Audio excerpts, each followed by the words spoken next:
Oke, ketemu lagi ya di lanjutan CRM ya, CRM dan teknologi informasi. Kemarin kita terakhir membahas 4 model deployment pada cloud computing.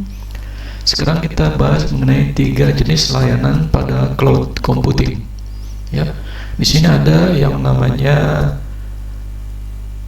IaaS ya, atau juga disebut sebagai infrastruktur as a service cloud computing ya. Jadi jenis layanan ini menekankan kepada penyediaan sumber daya komputasi di jaringan ya.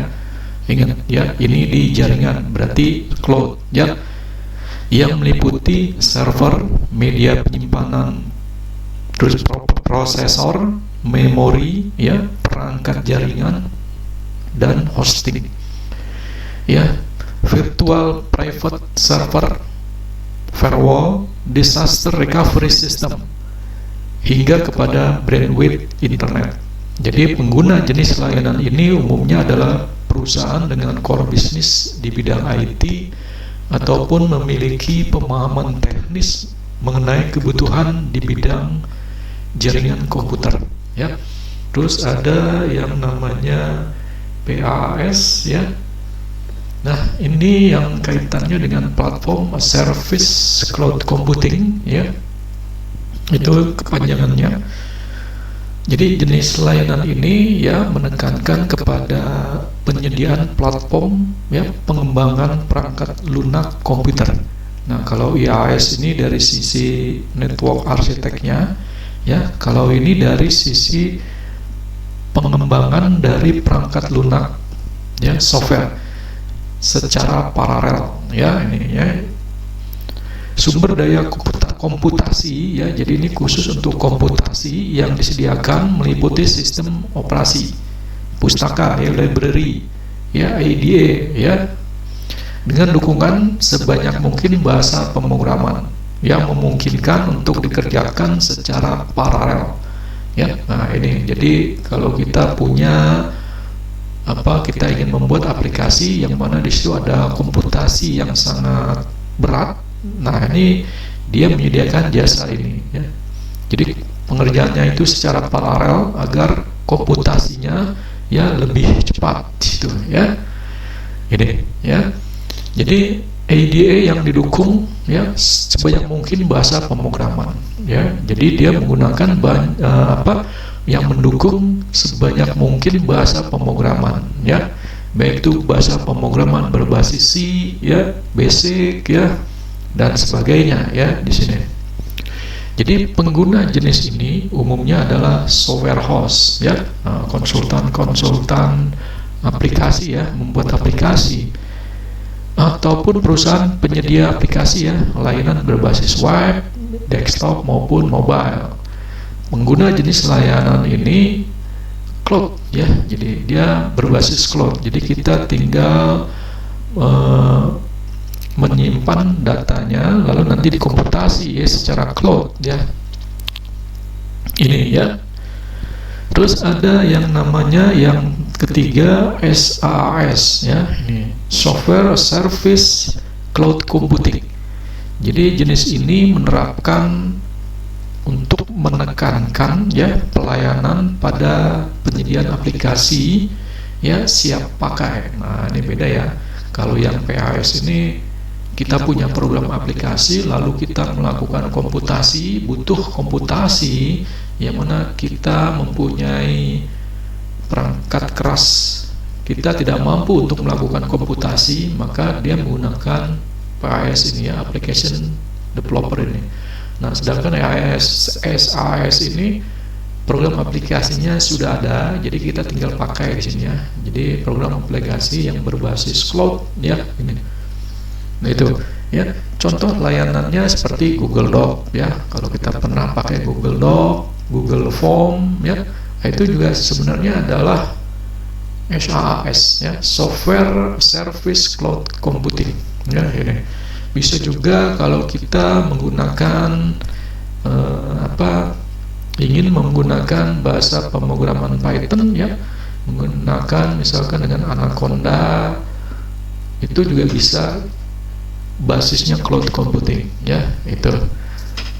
Jadi ada namanya itu Colab ya, Colab dari Google, ya Google, ya.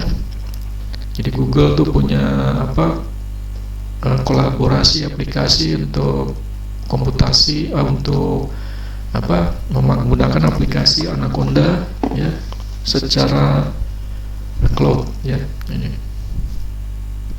Ya, jadi tidak hanya dari sisi aplikasi, juga layanan database ya ini. Nah, ini ya jelas ya di sini. Jadi aplikasi yang sudah jadi lalu digunakan secara cloud ya. Nah, itu. Nah, sekarang kita lihat ini. Nah, ini adalah aplikasi CRM ya berbasis cloud ya. Contohnya ada Salesforce, terus ada Amazon ya, Oracle, Siebel, terus juga ada Barantum ya, terus ada Accurate ya ini. Ya, ini contoh CRM berbasis cloud ya. Ini yang satu Accenture ya. Nah, ini Accenture ya. Untuk yang ini ya, Accenture.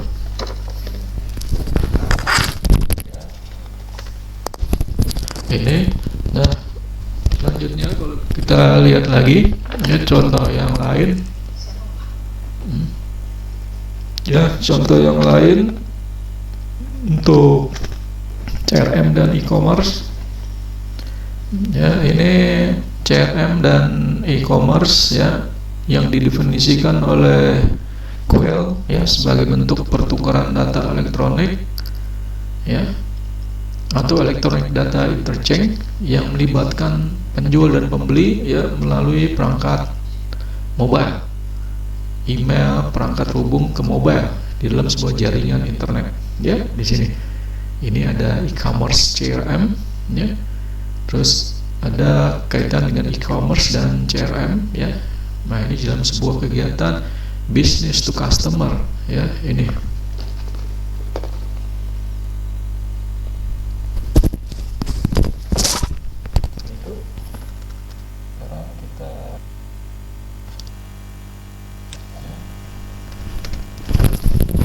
Kita lanjut lagi ya. Tadi bahas mengenai CRM dan web.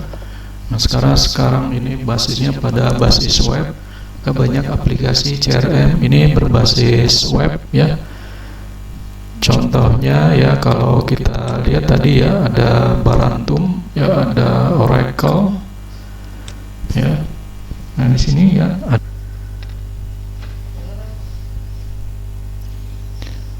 Kita lihat di sini ada web browser ya. Jadi kalau sudah ada web browser ini biasanya ada web servernya. Ya, ini jadi web browser itu aplikasi ya di sisi klien ya yang digunakan oleh pengguna untuk mengakses semua layanan berbasis web ya. Nah, dari web browser itu akan tersedia desktop ya, tersedia di desktop dan di mobile ya, jadi bisa diakses di mobile atau desktop ya. Sejumlah aplikasi web browser itu sudah banyak ya, ada Mozilla, Chrome ya, Opera ya, dari Windows sendiri Internet Explorer ya. Nah, sedangkan websitenya di sini adalah aplikasinya ya yang dibuat dengan bahasa pemrograman umum ya seperti PHP ya, Java ya dan sebagainya ya. Nah, ini jadi perkembangannya sekarang ini sudah masuk pada perkembangan aplikasi berbasis web atau berbasis pada mobile ya. Ini juga termasuk pada teknologi cloud computing ya. Ya, ini kalau untuk bahasa pemrograman ya, ini nanti bisa dipelajari di mata kuliah bahasa pemrograman ya, pemrograman web lanjut atau pemrograman visual ya, itu juga ada di sana ya. Nah, ini contoh web browser ya ini.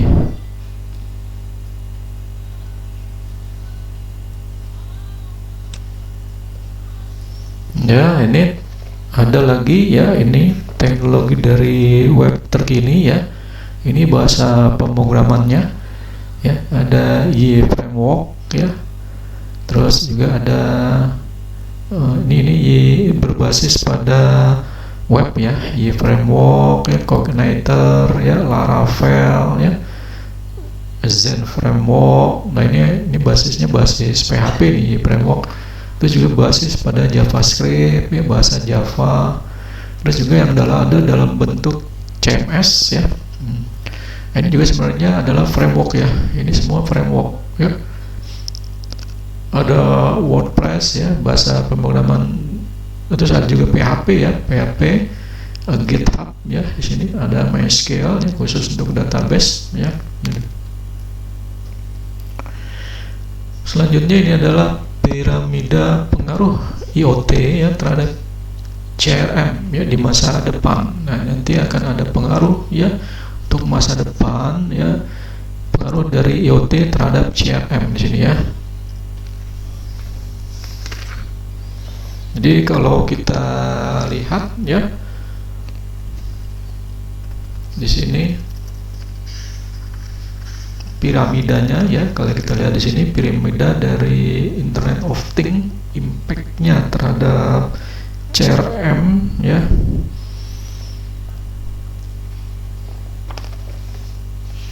Jadi ujungnya itu, puncaknya adalah retensi terhadap klien ya, ini ya. Jadi nanti ada just price according of demand ya, bagaimana bisa menangkap kebutuhan ya dari pelanggan ya, pangsa pasarnya ya, tren pasar. Terus juga di sini customize marketing promotion ya, mengcustomize promosi dari marketing ya. Terus ada real time analytic ya, terus compliant ya, compliant free customer service. Lalu nanti puncaknya adalah retensi terhadap klien ya, ini. Nah, ini teknologinya ke depan ya. Teknologi ke depan IoT akan berpengaruh terhadap CRM di sini ya, ini. Nah, ini contoh CRM application mobile ya. Eranya sekarang sudah banyak menggunakan mobile, sehingga banyak aplikasi-aplikasi yang sudah bisa diakses menggunakan handphone ya, mobile di sini ya. Nah, ini contoh Sugar CRM ya, dari versi desktopnya ya, versi desktop dan versi mobile ya. Ini desktop, ini versi mobilenya ya.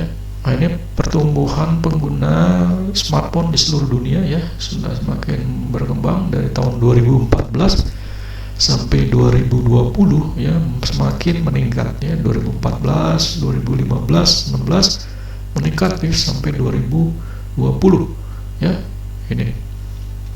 Jadi sebuah peluang besar ya, bahwa kedepannya teknologi aplikasi ya, teknologi perangkat lunak itu mengarah kepada cloud computing di sini ya, cloudnya ini. Jadi ada mobile CRM memberikan 7 keuntungan ya. Nah, ini 7 keuntungan dari mobile CRM ya. Kemudahan bagi pengguna ya, sales marketing untuk mengakses data secara cepat ya, kemudahan untuk mengadakan meeting online ya dengan klien ya. Ya, ini jadi bisa menggunakan Zoom meeting atau Google Meet ya, atau menggunakan Skype ya. Terus juga ada dashboard aplikasi yang dapat diakses dengan mudah, integrasi dengan aplikasi kalender ya. Ini data-data dapat mudah diupdate secara online ya, oleh siapa saja, kapanpun dan di mana saja di sini, sesuai dengan hak otorisasinya. Dan juga di sini nanti ada kemudahan berbagi file antar pengguna ya. Terus juga pengguna sales marketing dengan mudah melakukan pelacakan data pelanggan ya. Ini sini mudah untuk melakukan pelacakan data terhadap pelanggan ya oleh marketing di sini ya. Nah, ini 5 poin yang perlu diperhatikan dalam pengembangan dan penggunaan aplikasi CRM ya. Pertama, desain aplikasinya ya. Jadi aplikasi ini harus mendukung ya sebanyak mungkin ya platform yang digunakan oleh seluruh pengguna, ya, platform, ya, multi platform di sini, ya, di sini aplikasinya. Berarti kan bahasa pemrograman yang bisa digunakan oleh seluruh pengguna, multi platform, ya. Desain aplikasi, dan aplikasinya harus mendukung sebanyak mungkin produk dari vendor perangkat mobile, ya. Ini jadi aplikasi kita ya harus bisa mendukung berbagai macam produk vendor perangkat mobile, dan juga mendukung adaptasi dan kebutuhan pengguna dari beragam, ya, pengguna yang beragam dengan cepat sini. Terus keempat, penanganan keamanan sistem dari data, informasi maupun privasinya. Selanjutnya adalah pengoperasian aplikasi haruslah mudah, familiar, ya, simple, ya, intuitif. Nah, ini. Jadi kalau kita lihat, mengingat bahwa keamanan meliputi 3 hal, ya, sistemnya, pengguna, dan kebijakan, ya, maka solusi penanganan untuk hal ini meliputi 5 poin, ya. Dari sisi teknis perlu adanya penyediaan penyimpanan, ya, dan akses data secara real time berbasis cloud computing, ya, dari jaringan internet, ya. Terus penyediaan hybrid cloud, ya, ini kombinasi antara jaringan internet dan jaringan intranet perusahaan, ya. Ini di satu sisi dia bisa diakses, ya, oleh publik, di satu sisi bisa digunakan oleh kalangan internal perusahaan.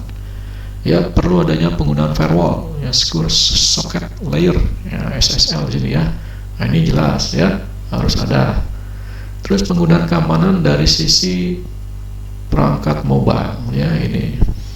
Jadi aplikasi mobile termasuk data-data di dalamnya melalui pemanfaatan aplikasi pengunci, ya, locker, aplikasi pelacak, backup otomatis, ya, ke jaringan cloud yang aman, ya, dari serangan man in middle attack, ya, ini. Jadi faktor yang paling diperhatikan adalah ini keamanan, ya, keamanan dari sisi perangkat mobilenya, ya, maupun aplikasi mobilenya, ya. Terus juga dari sisi edukasi pengguna, ya, mengenai pentingnya security, ya, di sini. Terus juga kita lihat di sini, ya, CRM. Jadi kita masuk di CRM dan tata kelola TI, karena CRM itu bagian dari tata kelola TI. Jadi harus di sini menjadi sebuah tujuan dari visi misi perusahaan, ya, agar tata kelola berjalan dengan baik. Maka ini berkaitan juga dengan CRM, ya, ini. Nah, berkaitan dengan keamanan tadi berarti ada yang namanya IT risk management, ya. Nah, kaitannya dengan CRM, ya, di sini. Menurut Linkwix, ya, menurut Linkwix di sini, risiko adalah sebuah kejadian di sini, ya, yang harus dihadapi, ya, oleh personal maupun organisasi, ya, baik terjadi maupun tidak terjadi. Jadi bagaimana perorangan atau organisasi bisa mengelola risiko dan mengantisipasi risiko tersebut, ya. Nah, ini penting, ya. Nah, di dalam CRM juga harus ada, ya, ini. Jadi sebagai contoh, ya, dengan adanya pemanfaatan CRM berbasis teknologi informasi, perusahaan dapat dengan lebih mudah dan cepat di dalam menjalin komunikasi, ya, dengan dan hubungan baik, ya, dengan para pelanggan mereka, ya. Jadi bagian sales dan marketing dapat dengan mudah menyampaikan informasi penting kepada pelanggan dan prospek mereka di lapangan, memanfaatkan mobile CRM, ya. Top level management, ya, di sini dapat dengan mudah memperoleh laporan, report, melakukan analisa pasar, penentuan keputusan, ya, dan penerapan strategi. Jadi hasil akhirnya adalah tercapainya tujuan bisnis perusahaan, ya, ini. Nah, ini IT risk management, ya. Oke, kita lanjut lagi di sini, ya. Ada 4 kuadran, ya, di sini, ya. Jadi ada 4 kuadran IT risk management dan CRM, ya. Pertama, availability. Ini menurut standarisasi ISO, ya, 3000, ya, ini 31000, ya, 00 ini. Jadi yang pertama itu availability, ya ini. Ya, availability ini ya yang pertama. Di availability, bagaimana resiko yang mungkin terjadi ini adalah merupakan gangguan ya yang menjadikan sulitnya penyediaan data. Nah, data, informasi, layanan dan sumber daya komputasi ya dari penyediaan layanan server ke pengguna. Ya, itu manajemen risiko harus dilakukan. Di antaranya meliputi penyediaan sistem disaster recovery, rapid recovery, cloud computing, dan digital forensik. Nah, ini availability. Jadi harus tersedia ya apabila terjadi gangguan, berarti perusahaan harus punya ya recovery. Ya, disaster recovery. Terus kaitannya dengan performance ya, ini performance ya. Resiko yang mungkin terjadi adalah gangguan yang menjadikan performansi dari aplikasi, sistem, dan IT secara keseluruhan ini menurun ya, itu atau bahkan berhenti sama sekali. Nah, bagaimana manajemen risiko yang harus dilakukan? Ya, diantaranya adalah menyediakan keamanan ya dari sisi sistem untuk serangan dari denial of service, misalnya distributed ya denial of service ya, DOS atau DDoS.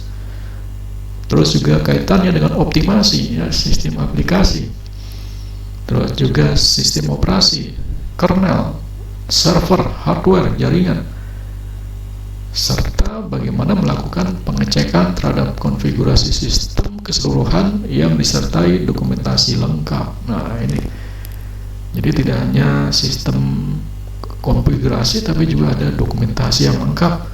Tujuannya apa? Agar bisa digunakan ya oleh orang lain ya, oleh teman-temannya ya, oleh para juniornya ya untuk mempelajari dari sistem tersebut ya ini. Terus kaitannya dengan compliance ya, ini compliance ini kaitannya dengan resiko yang mungkin terjadi, lebih bersifat non teknis kalau ini ya. Ini kaitannya dengan komplain dari customer, pelanggan ya. Beberapa diantaranya adalah di sini kalau kita lihat regulasi di internal dan eksternal perusahaan.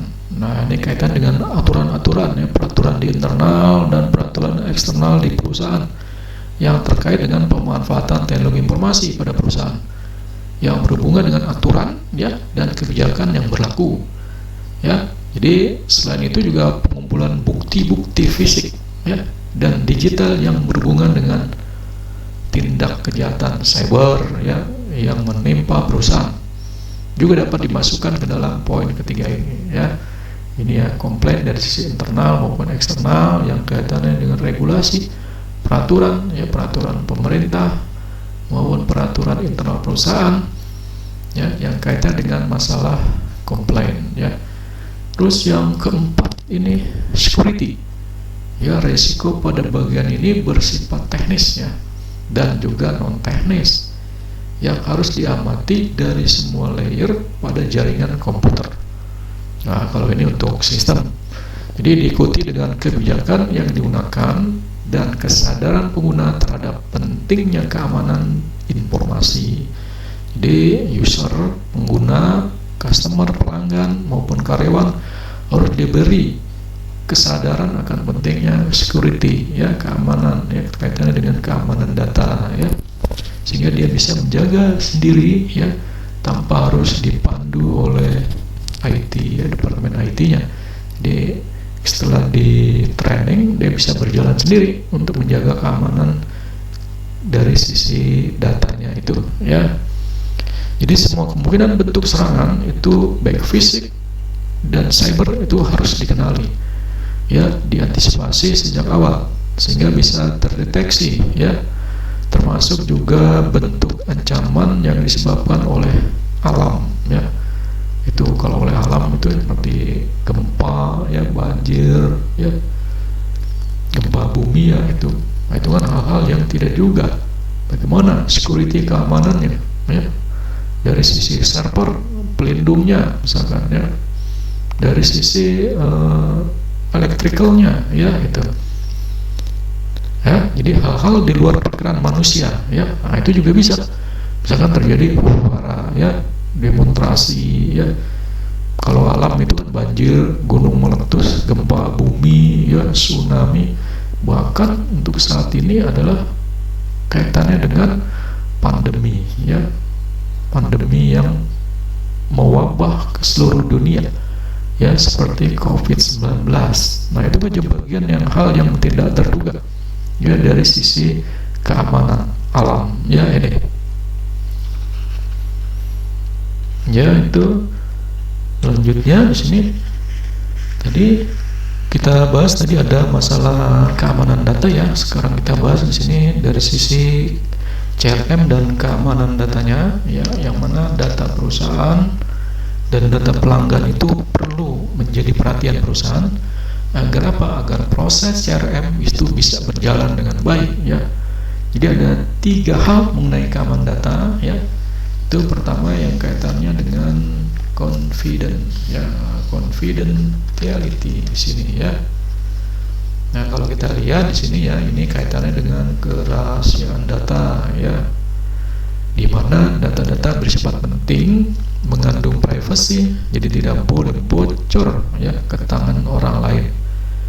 Jadi artinya yang tidak berhak, ya, sehingga terjamin kerahasiaannya, ya, dari saat pembuatan data hingga pengiriman data, tuh, ya, tidak hanya pada saat pembuatan data, tapi pada saat pengiriman data sampai data itu diterima oleh si penerima yang berhak, ya, itu confident.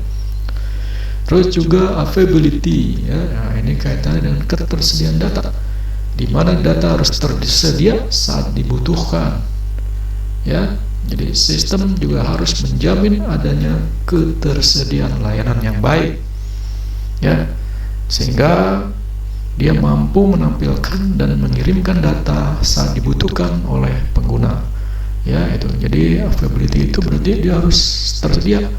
Hari ini, detik ini dibutuhkan, itu harus tersedia dengan cepat, ya, tepat, akurat, gitu, ya, ini. Terus juga integrity, ya, ini kaitannya dengan integritas data, ya, di mana data harus memiliki integritas yang tinggi. Data itu harus konsisten dan terlindungi oleh sistem, ya. Di sini hanya dapat dipastikan bahwa data utuh dan sesuai dengan aslinya tanpa mengalami perubahan, ya, ini. Jadi tanpa mengalami perubahan, tidak ada modifikasi ataupun manipulasi oleh pihak yang tidak berhak, ya, ini. Tujuannya apa? Agar pengguna memperoleh data yang benar dan terpercaya, ya, ini, ya, itu. Nah, contoh studi kasusnya, ya, kalau kita lihat, ya, studi kasusnya di sini, ya, kasus Johor CRM, ya. Kalau kita lihat di sini di dalam Johor CRM ini ada 4 level, ya, yang kaitannya dengan keamanan data, ya, di sini. Kalau kita lihat di sini, ya, di Johor CRM, ya,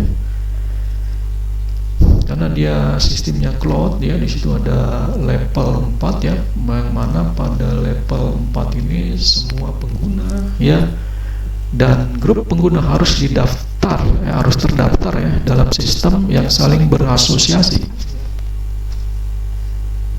Ini, ya, saling berasosiasi. Jadi pada level pertama dia masuk ke level 4 dulu, ya, masuk ke dalam sebuah grup asosiasi user dan role group di sini, ya. Nah, setelah itu baru masuk ke level 4, ya. Nah, level 4 ini sudah masuk pada user informasi, ya, information user, ya, terus juga role profile role user, ya, ini untuk level 3, ya. Jadi setiap pengguna diberikan hak sesuai dengan tugasnya, tanggung jawabnya, ya, kebutuhan datanya, ya, dan berdasarkan pada kelompok pengguna tempat mereka berada, berdasarkan grupnya, ya. Terus nanti masuk lagi ke level 2, Nah, jadi setiap informasi dari pengguna harus detail dan akurat. Nah, itu ya untuk yang 3. Nah, pada level 2 itu harus terdapat kejelasan mengenai struktur hierarki dari organisasi perusahaan, mulai dari top level manajemen sampai karyawan pada level terbawah. Ya, ini. Nah, dari sini maka didukung oleh kebijakan di level 3 dan 4, ya. Yang telah dilakukan tersebut akan ditambahkan dengan aturan mengenai data sharing, ya. Untuk apa? Untuk berbagi data antar pengguna atau atau mengenai, ya, atau juga antar grupnya, ya, ini, ya. Nah, sehingga pada level 1, ya, paling atas itu dilakukan pengesetan, ya, untuk permissionnya, ya, hak akses dari sisi modul, submodulnya, fieldnya yang meliputi menu dan submenu pada tatap muka aplikasi atau pada antarmuka aplikasi, ya, di sini. Ya, ini jadi level studi kasus pada Zoho CRM, ya, Zoho CRM. Ini ada 4 level. Pertama dia masuk di level grup dulu, ya, associated group, ya, terus masuk ke user information, ya, profil. Nah, baru masuk di hierarki organisasinya, ya, data sharing rule-nya.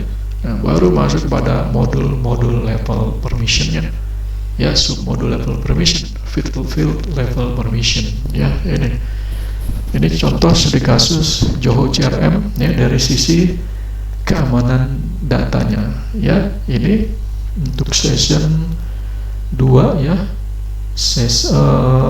pertemuan keempat mengenai teknologi informasi CRM, ya.